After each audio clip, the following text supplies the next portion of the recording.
사람들이 어렸을 때 한 번쯤은 너 존경하는 사람이 누구니? 뭐 이러한 질문을 받아본 경험이 있을 겁니다. 어른들이 어린아이들을 향하여 너는 이런 사람이 되어야 돼. 너는 누구를 닮아서 이렇게 됐으면 좋겠어. 뭐 이렇게 말하는 분들도 계신 것을 보게 되지요. 제가 어렸을 때까지만 하더라도 위인전을 많이 보라 이런 이야기를 들었습니다.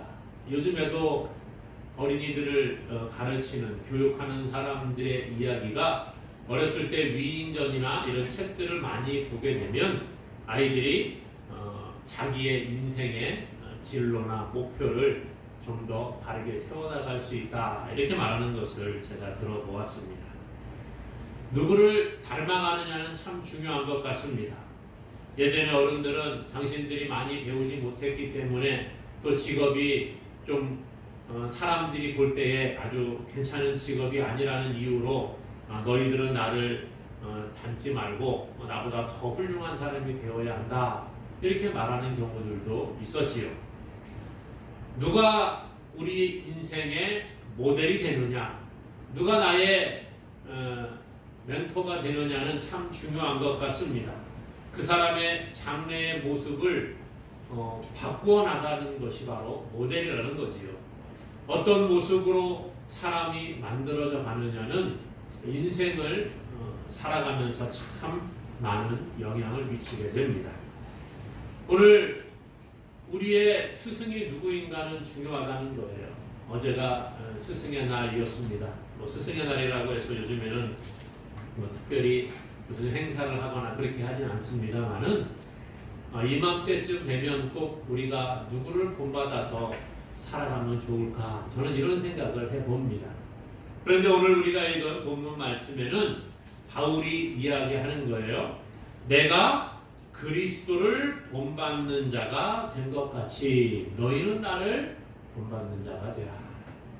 바울은 인생의 스승이 누구였느냐? 바로 예수 그리스도였다는 거예요.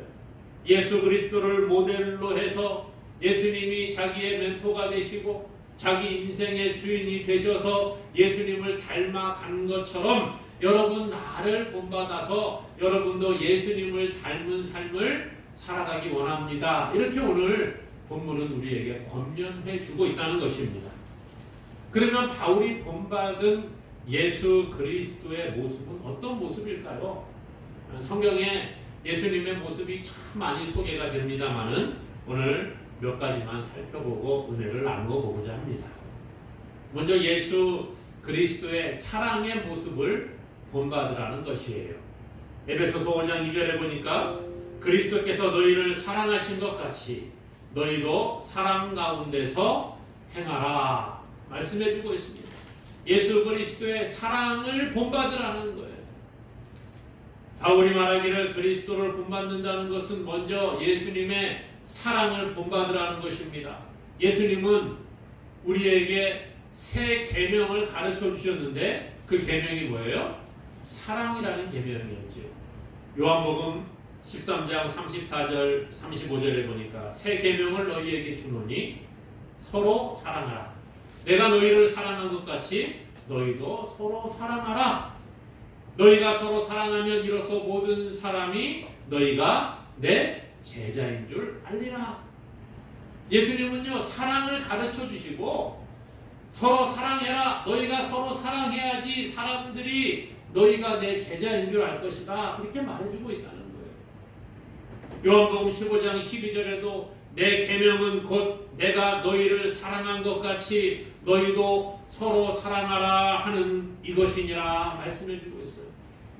예수님은 우리에게 사랑을 말씀하셨고 사랑하는 자가 예수님의 제자라는 것입니다.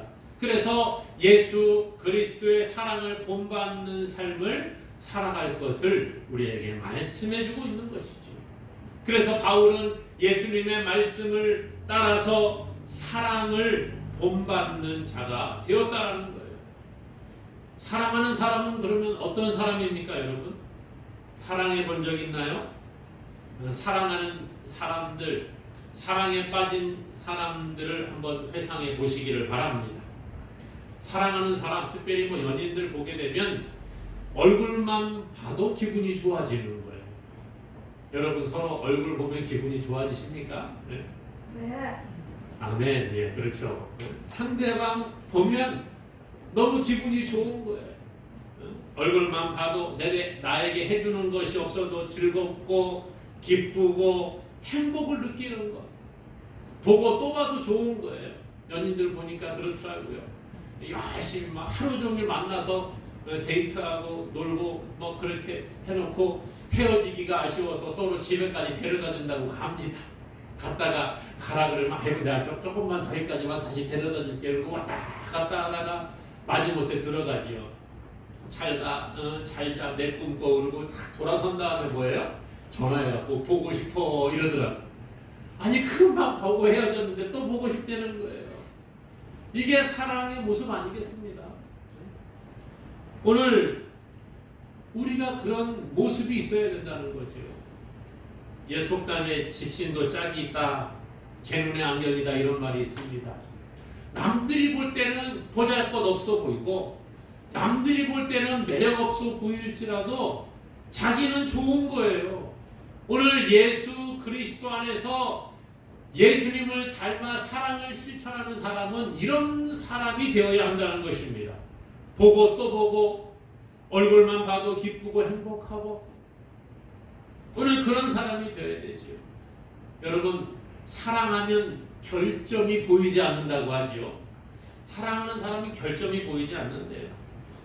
남들이 볼 때는 참 그게 결점인데 그게 매력으로 다가오는 겁니다.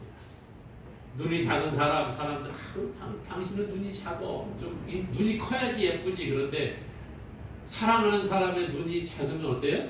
그게 매력인 거예요. 눈이 작아서 매력이고 머리가 곱슬머리라서 매력이고 그렇죠? 코가 큰 것도 매력이고 이마가 넓은 것도 매력이고.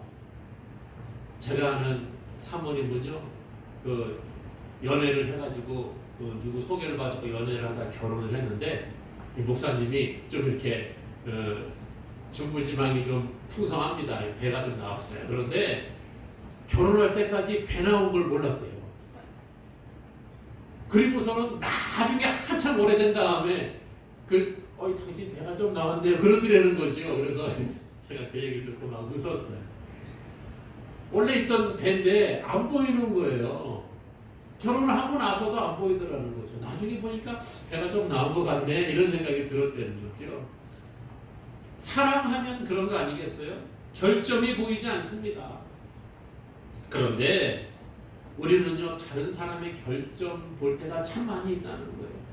사랑하지 못하고 안 좋은 것이 보이고 뭐 그렇게 되는 것 같아요. 좀 나보다 능력이 좀 좋은 것 같으면 저 사람은 잘난 척을 너무 많이 해요. 눈이 좀 작은 사람은 아이고 눈이 쫙 찢어져가지고서는 아주 째려보는 것 같아. 눈이 싫어. 이마가 넓은 사람 보면은 공짜 좋아해서 머리가 다 벗겨졌다고 그런 얘기 하시고 과거에 그런 얘기 많이 하셨지 않습니까? 어떤 분은 뭐 기도를 너무 크게 해서 싫다. 너무 잘 웃어서 싫다. 뭐 그런 얘기 하는 분들도 계시더라고요. 저 사람은 너무 교회 와서 설쳐돼서 싫어. 아니 열심히 하는데 뭘 설쳐된다 그래요. 내가 열심히 못하니까 그게 싫은 거예요. 그런 사람들이 얼마나 많이 있는지 모릅니다. 그러나 사랑하는 사람이면 결점 같은 것이 매력으로 보인다는 거예요. 그러므로 사랑하는 여러분, 우리는 예수 그리스도의 사랑을 본받아 우리의 삶에 사랑이 나타나야 할 줄로 믿습니다. 다른 성도들이 예뻐 보여야 되는 거예요. 사랑스러워 보여야 되는 거예요. 내 이웃들이 좋아 보이고 사랑스러워 보이는 것, 얼굴만 보아도 기쁘고 즐겁고 행복하고, 저 사람의 장점은 더 잘 보이고 저 사람의 결점은 장점으로 보이는 놀라운 역사가 일어나게 될 줄로 믿습니다.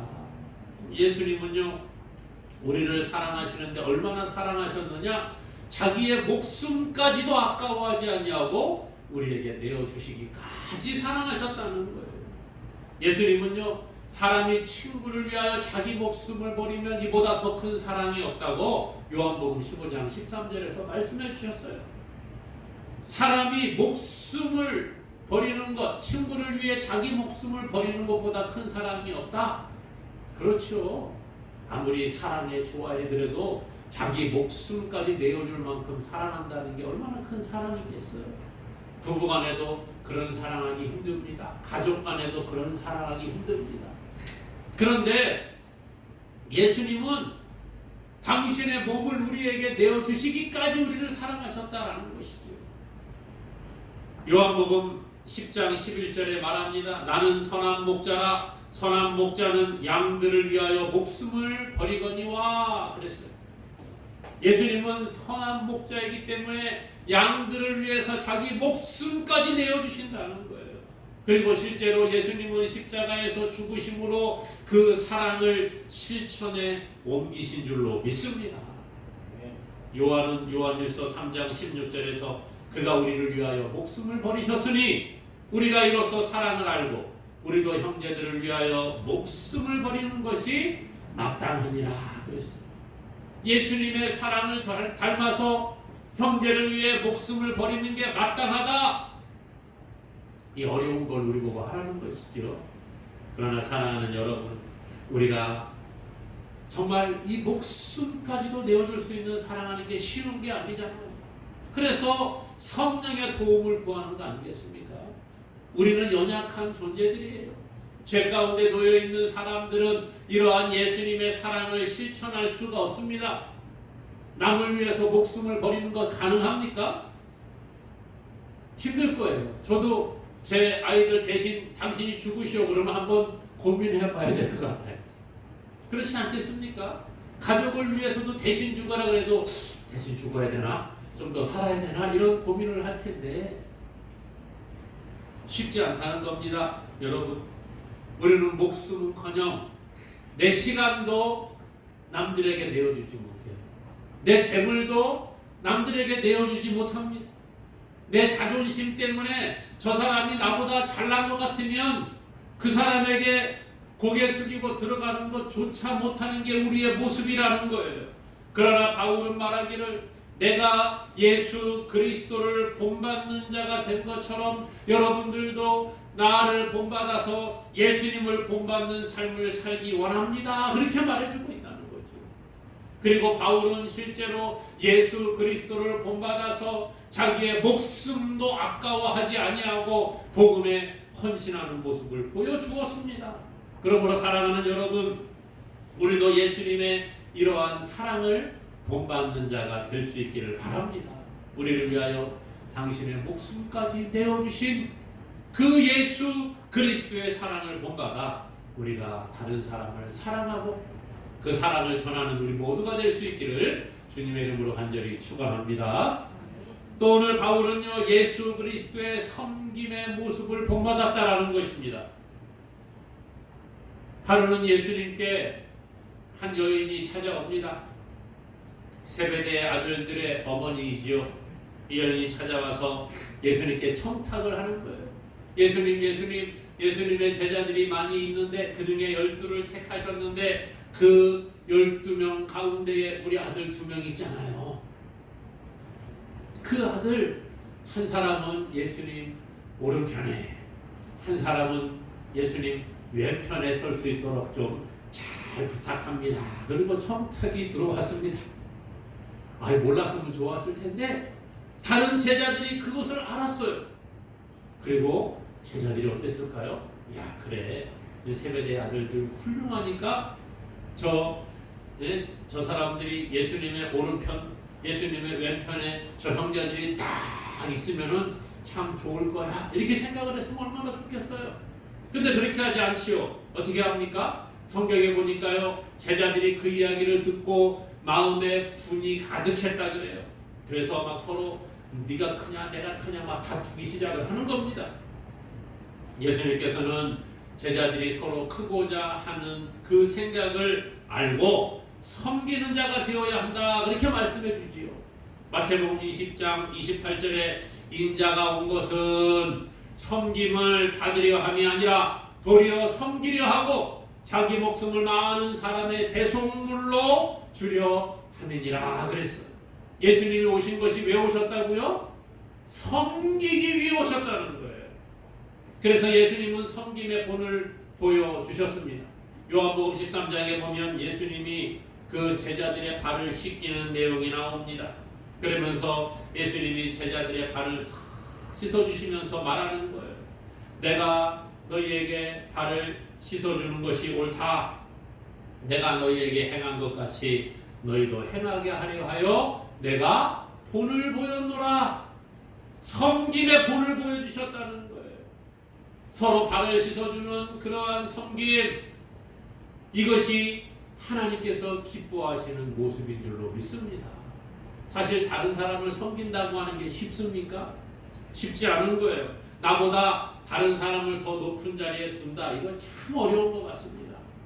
여러분, 나보다 정말 능력이 월등한 사람이 높은 자리에 있어도 별로 기분이 그냥 그렇습니다. 나보다 높은 자리에 있으니까 별로 그런데 저랑 비슷한, 우리랑 비슷한 그러한 수준에 있는 사람이 어느 날 나보다 높은 자리에 와가지고서 목에 힘을 줍니다. 어떨 것 같아요, 여러분? 기분이 별로 좋은 사람이 많지 않을 것 같아요. 누구나 높은 자리에 올라가기를 바라는 거지요. 다른 사람을 섬기며 살겠다, 이렇게 결심하고 끝까지 살아가는 사람은 많지 않은 것 같습니다. 하지만 예수님께서는요, 우리에게 섬김의 본을 보여주시고 섬기라고 말씀하고 계시는 거예요. 교회에서 나보다 다른 사람이 인정받고 섬기는 것, 다른 사람을 인정해 주는 것 쉬운 게 아니잖아요. 저 사람이 나보다 인정받으면 왠지 시기가 나고 질투가 나는 게 사람의 모습이라는 것입니다.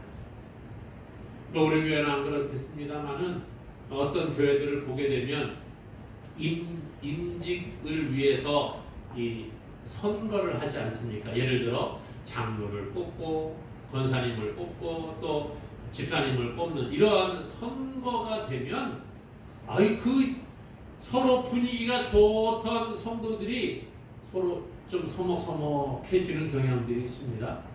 투표를 마치고 이렇게 해서 이제 선출이 된 분들이 계시는 반면에 장로님으로 권사님으로 집사님으로 선출이 된 분이 있는 반면에 투표라는 게 그렇잖아요. 하다가 보면 떨어지는 사람들도 있을 수 있잖아요. 그러면 그분들이 꼭 마음의 시험에 들더라고요. 저 집사님은 나보다 우리 교회 나온 지 오래되지도 않았는데 나는 이렇게 안수 집사에서 탈락을 했는데 저 사람은 선출이 되었구나. 기분 나빠하시더라고요. 그리고 어떤 분들은 교회를 떠나서 다른 데로 가는 분들도 있는 것을 봅니다. 어떤 교회는요, 교회가 오래된 교회들일수록 그런 게 좀 있는 것 같은데 자기 교회 청년 때부터 나온 출신들 이런 사람들의 장로님 이런 자리에 올라가고 다른 곳에서 이사 와서 우리 교회 출석하는 분들은 이렇게 배척을 하고 이런 교회들도 있더라고요. 여러분, 이게 과연 옳은 것입니까? 그건 아니잖아요. 오늘 물론 높은 자리에 올라가고 좋은 자리에 가는 것은 사람의 욕심입니다만은 교회는 그런 것이 아니에요. 장로님의 자리, 권사님의 자리, 집사님의 자리라는 이 자리들은요, 남 위에 올라가서 군림하는 자리가 아니라는 것이지요. 남들을 지도하고 남들 위해서 목에 힘을 주고 있는 자리가 아니라 섬기라고 세워주신 자리인 줄로 믿으시기 바랍니다. 그래서 예수님은요, 제자들을 선택해서 세워주신 다음에 예수님이 제자들에게 무엇을 가르치셨어요? 섬김을 가르치셨다는 거예요. 내가 여러분들의 발을 씻어주는 것처럼 여러분도 다른 사람의 발을 씻어주고 다른 사람을 섬기는 그러한 사람이 되기를 원합니다. 이렇게 예수님은 제자들에게 가르쳐 주셨습니다. 그러므로 우리는 교회 안에서 섬김의 자리로 들어갈 수 있기를 바랍니다. 때로는 우리가 좋은 자리에서 좋은 일 하고 싶은 그러한 마음들이 있겠습니다만은 때로는 굳은 일을 하고 남들이 하기 싫어하는 일들을 우리가 할 수 있으면 좋겠습니다. 남들에게 먼저 내가 인사하고 먼저 웃으면서 손 내밀어 줄 수 있는 그러한 모습, 이거부터 시작하는 것이 바로 섬김의 기본이라 그렇게 말할 수 있다는 것이죠. 마귀는요, 섬기지 아니하고 높아지려는 성품을 가지고 있습니다. 그게 마귀의 특성이라는 거예요. 그래서 마귀는 하나님처럼 높아지려고 하다가 타락하게 되었지요. 아담과 하와는 하나님처럼 될 수 있다라는 그 뱀의 유혹에 넘어가서 정말 그래? 선악을 알게 하는 나무의 열매 이거 먹으면 눈이 밝아져서 하나님처럼 될 수 있어? 그렇게 해서 먹은 거잖아요. 이게 바로 사람의 모습이라는 거예요. 유다의 왕 우시아라는 왕이 있습니다. 이 우시아 왕이 점점 하나님의 은혜로 강성해졌더니 어느 날 교만이 그 마음에 들어온 거예요. 그래서 제사장들만이 하나님께 분향해야 되는데 왕이 성전에 들어가서 교만해서 하나님 앞에 향단에 분향하려고 하다가 하나님의 징계를 받게 됩니다. 그래서 한센병에 걸리게 되죠. 오늘 우리가 교만하면 안 된다는 거예요. 예수님께서는 우리에게 섬김의 본을 보여주시고 낮은 자리에 들어가라고 말하고 계십니다. 잠언 16장 18절에 교만은 패망의 선봉이요 거만한 마음은 넘어짐의 앞자리니라 그랬습니다. 성경은 끊임없이 우리에게 교만을 버리고 낮은 자리에서 섬김의 자리로 나아가라 말씀하고 계십니다. 그러므로 사랑하는 여러분, 우리도 예수님을 본받아 교만을 버릴 수 있기를 바랍니다. 섬김의 자리에 나아갈 수 있는 자가 되기를 바랍니다. 교만은 하나님께서 미워하시고 섬기는 자를 주님이 사랑하심을 알고 낮아지고 섬기는 우리 모두가 될 수 있기를 주님의 이름으로 간절히 소망합니다. 또 예수님의 희생의 본을 받아야 된다 말씀해주고 있어요. 예수님의 삶은 희생의 삶이었습니다. 사람의 몸을 입고 낮은 자리인 이 세상 가운데 오셨지요. 이것이 바로 예수님의 희생이라는 거예요. 예수님의 생애는 희생의 삶이었음을 보게 됩니다. 예수님은 우리의 죄를 대신하여 십자가에서 죽으시기까지 당신을 내어주시는 그 희생을 보여주었지요. 복음이 무엇입니까? 그 예수님이 인간의 몸을 입고 낮은 자리에 오셔서 우리의 죄를 대신하여 십자가에서 죽으시고 부활하셨다는 것, 그것을 믿는 것이 바로 복음의 핵심이라는 것입니다. 그러므로 예수님은 십자가에서 죽으심으로 우리를 대신한 희생 제물이 되셔서 하나님과 원수되었던 우리를 화목하게 하시는 그런 은혜를 우리에게 주셨습니다. 바울은 예수님의 이러한 희생을 잘 본받아 사람 구원을 위해서 열심을 낸 사람이었음을 보게 되지요. 자신은 스스로 복음을 위해서 희생했다, 그런 이야기들을 성경에 많이 합니다. 특별히 오늘 우리가 읽었던 고린도전서 그 11장 1절 앞에 바로 앞에 보면 10장 33절에 이렇게 말해요. 나와 같이 모든 일에 모든 사람을 기쁘게 하여 자신의 유익을 구하지 아니하고 많은 사람의 유익을 구하여 그들로 구원을 받게 하라. 자기가 뭘 했다고요? 많은 사람에게 복음을 전해서 그들이 구원받을 수 있도록 그렇게 자기의 일생을 희생했다라는 거예요. 그러므로 여러분들도 그런 일들을 행하시기 원합니다. 그렇게 말하면서 뭐라고 해요? 내가 그리스도를 본받은 자된 것 같이. 그렇게 시작하거든요. 그러니까 자신이 복음을 위해 희생했던 것처럼 이것은 내가 예수 그리스도를 본받았기에 이런 희생을 했다는 거예요. 그거와 같이 여러분들도 나를 본받아서 이렇게 복음을 위해 헌신하는 삶을 살기 원합니다. 이렇게 말해주고 있습니다.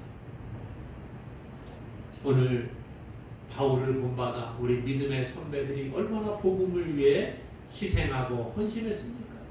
우리나라만 하더라도 주기철 목사님, 손양원 목사님을 비롯한 수많은 믿음의 선배 목사님들, 장로님들, 집사님들, 성도들이 복음을 위해 자신을 희생하기를 두려워하지 않았다는 거예요. 일제시대 때 그 신사 참배를 거부하고 난 오직 하나님만 섬기고 하나님만 예배하겠습니다. 그렇게 나아갔잖아요. 그래서 감옥에 투옥이 되고 고문을 받으면서도 신앙을 지키는 모습을 보여줍니다. 사람들에게 사랑을 보여주고 자기 희생을 통하여서 복음이 확장되어지는 일에 헌신하는 자가 되었다는 거예요. 그러므로 사랑하는 여러분, 우리도 복음을 위해 희생하고 헌신하는 자가 될 수 있기 바랍니다. 이것이 하나님이 우리에게 요구하시는 거예요. 우리의 스승 되시는 예수 그리스도를 본받아서 우리가 살아가는 것입니다. 이 땅의 삶은 잠시예요. 이 땅에서 우리가 영원히 살아가는 것이 아니지 않습니까? 인생이 길어야 요즘에는 100세 시대를 살아간다고 하는데 또 120세를 산다고 할지라도 영원히 살 수가 없습니다. 언젠가는 우리가 죽고 그 후에 천국이나 지옥에 가게 되어져 있어요. 그러므로 우리는 예수님을 본받아 살아갈 때에 우리의 삶이 영원한 천국에서 하나님과 함께 복을 누리며 살게 될 줄로 믿습니다. 그러므로 예수님의 희생을 본받아 우리가 날마다 천국을 소망하며 복음에 희생하고 헌신하는 믿음의 사람 되기를 간절히 주님의 이름으로 축원합니다. 그러면 왜 그리스도의 사랑과 섬김과 희생을 본받아야 합니까? 그것은 바로 예수님의 명령이기 때문이라는 거예요. 오늘 우리는 예수 그리스도를 구주로 모신 자들입니다. 하나님의 백성, 그분의 자녀가 되었습니다. 그러므로 우리는 주님의 명령을 따라 살아가야 될 책임이 있는 거예요. 명령이라고 하는 것은요, 해도 되고 안 해도 되는 것이 아니라 반드시 해야 되는 거예요. 하지 않으면 징계가 뒤따르는 것입니다. 강제성이 있다는 거지요. 군인들 보십시오. 군인은 명령에 복종하는 것을 배웁니다. 그래서 명령에 복종하지 아니하면 징계를 받고 감옥에 가기도 합니다. 그렇죠? 그런데 전시에는요, 전쟁 시에 지휘관이 명령했는데 복종하지 않으면 어떻게 돼요? 총살까지 당할 수 있다는 거예요. 전쟁에서 작전을 하고 자 공격 앞으로 했는데 나는 총알이 무서우니까 안 갈래요. 저는 집에 갈래요. 그러면 돼요? 한 명, 두 명 그런 일이 생기면 군대는 존재하지 못하게 되지요. 그래서 명령에 복종하는 법을 군대에서는 가르치는 거예요. 그리스도의 사랑과 섬김과 희생의 본을 받는 것은 우리의 의무라는 거예요. 주님의 명령이라는 것입니다. 오늘 말씀에도 보니까 내가 그리스도를 본받는 자가 된 것 같이 너희는 나를 본받는 자가 되어라! 강하게 이야기하는 거지요. 오늘 바울이 예수님을 본받은 것처럼 우리도 본받는 자가 되어야 합니다. 이것은 성경의 명령이라는 거예요. 오늘 우리가 과연 이런 명령에 순종하고 있습니까? 더 나아가서 오늘 바울과 같이 내가 예수님을 본받은 것처럼 여러분 나를 본받으십시오라고 강하고 담대하게 또 이야기할 수 있는 신앙이 우리에게 있습니까? 저는 이 말씀을 준비하면서 제 자신을 돌아보았어요. 저는 과연 여러분들 앞에서 여러분 내가 예수님을 본받은 것처럼 여러분도 저를 본받기를 바랍니다. 이렇게 말할 수 있을까? 정말 부끄럽지 않은 삶을 살았기에 바울은 이런 이야기할 수 있지 않았겠습니까? 예수님의 명령에 죽기까지 순종했기 때문에 이런 이야기할 수 있지 않겠습니까? 오늘 우리가 어떤 모습으로 살아가고 있습니까? 오늘 자신을 한번 돌아볼 수 있기 바랍니다. 특별히 우리의 스승, 영원한 스승 되시고 우리의 구주가 되시는 예수님을 본받는다는 것은 쉽지가 않다라는 거예요. 그럼에도 불구하고 우리가 해야 될 일입니다. 그러므로 우리가 잘못된 과거의 모습을 버릴 수 있기 바랍니다. 아까 말씀드린 것처럼 우리 힘으로 잘 안 되니까 우리가 하나님께 구하는 거예요. 그러면 은혜가 풍성하시고 사랑이 많으신 하나님께서 우리에게 그것을 반드시 허락하시고 도와주시는 줄로 믿습니다. 그러므로 예수 그리스도의 명령을 따라서 예수님의 사랑과 섬김과 희생을 본받고 정말 이 땅에서 주의 복음을 전하며 나아가는 우리 모두가 될 수 있기를 주님의 이름으로 간절히 축원합니다.